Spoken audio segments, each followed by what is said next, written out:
লাউ চিংড়ি তো তোমরা অনেকভাবে খেয়েছো, বাট আজকে আমি যেভাবে বলছি এভাবে একবার করে দেখো, অবশ্যই ভালো লাগবে।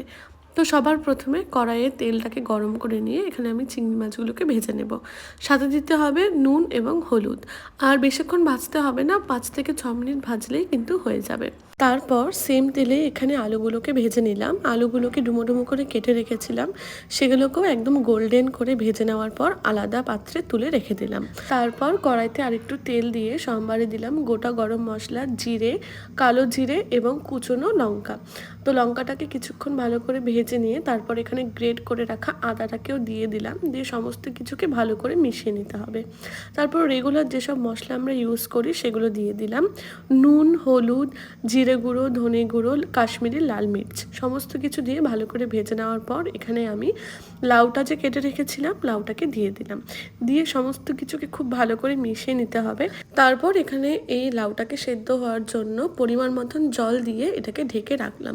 যখন এটা 80%-এর মতন সেদ্ধ হয়ে যাবে তখন ঢাকাটাকে তুলে আমরা ভেজে রাখা আলুটা দিয়ে দিলাম, সাথে দিয়ে দিলাম স্বাদের জন্য সামান্য চিনি, দিয়ে সমস্ত কিছুকে আরেকটু সেদ্ধ হওয়ার জন্য আরেকবার ঢেকে রাখলাম।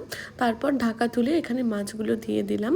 তো এখানে কিন্তু আমাদের রান্নাটা একদম কমপ্লিট হয়ে গেল এবং নামানোর আগে গরম মশলার গুঁড়ো এবং ঘি দিয়ে পুরো রান্নাটাকে কমপ্লিট করলাম। তো তোমাদের কেমন লাগলো এই ভিডিওটা আমাকে অবশ্যই জানিও। এরকমভাবে তোমরা একবার বাড়িতে লাউ চিংড়ি করে দেখো, অবশ্যই তোমাদের ভালো লাগবে।